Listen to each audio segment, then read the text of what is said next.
What's the weirdest place you've seen a QR code used?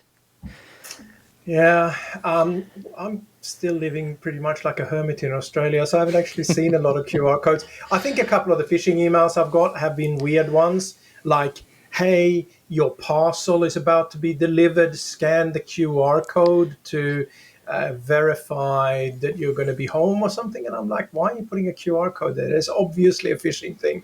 So, but that's not Right. particularly weird. You got a better one, I hope. Yeah, the one that I think of, there's a gym near here where, like there's a QR code on, how they have the different machines, right? This is the leg machine and this is the hamstring machine, right? Scan the QR code to reserve your machine, right? And takes you to a form, you put in your name, select your time, membership number, all that stuff, right? And it's like, or I could just ask the person how long they're gonna be, like I don't know. I saw that one and I'm just like, it's a little strange. I could just communicate with the person. And see, here now I sound like, the old man yelling at kids to get off of his lawn now, so Mhm. but anyway, it's weird that they've permeated that far into society that, we're using them at the gym too, which again, there's a legitimate use, but anyway.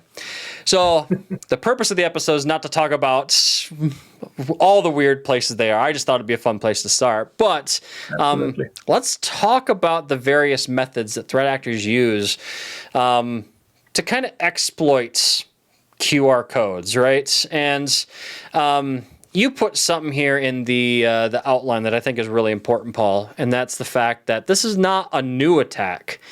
It's just an old attack in a new form, and I'll let you explain on that. I think this is a really important point.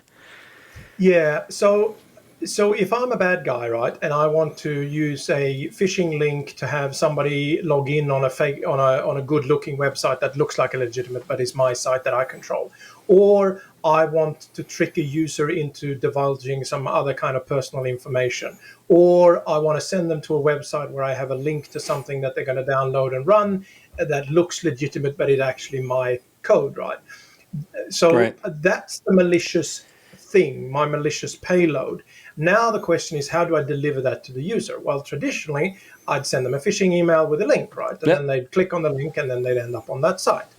Yep. Alternatively, which has become more popular as well, I might get into their Teams or Slack communities and I might send them a Yep. link there, right? And the user is possibly more likely to click on it there because they're not used to malicious links coming in those channels. Or I send it in an email, but with a QR code so that the user scans the QR code and then go to the link.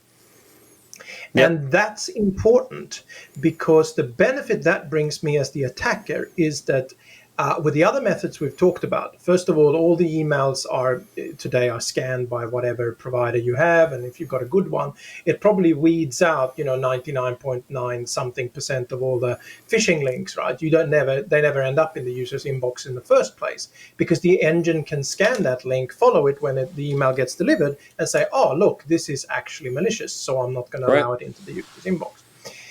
Unless your email engine scans QR codes, you don't have the same protection. But the second thing that happens, if you get the QR code in front of the user and they do scan it, they're going to scan it with their smartphone. The very few apps that you can find for a laptop or a desktop that scans QR codes, Right. but for all smartphone platforms, it's all built in. You just point the camera app at it and it gives you the URL.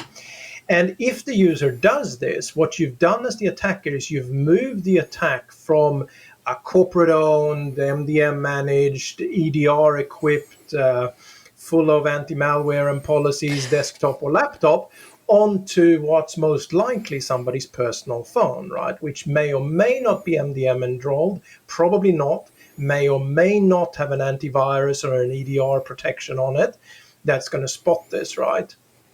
So it's a much less well-protected platform. And we see this in other attacks. Some of the high-profile attacks we've seen over the last few years, the supply chain attack that eventually got LastPass compromised, I think was one of those, where Right.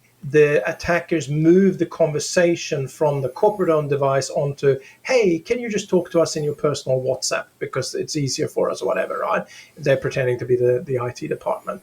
So in all Right. cases, you're now on the personal phone, which has much less protection. And it's been to threat actors' benefit, to your point, to, I guess the way I would describe it would be to choose their battleground, right? They know that it's much easier for them to compromise probably the personal device as opposed to, like you said, the fully protected, EDR proof, but you know what I mean. The enterprise endpoint that has all the security bells and whistles on it. They don't want to deal with any of that pesky security software, right? So, Absolutely. Yeah, that's right.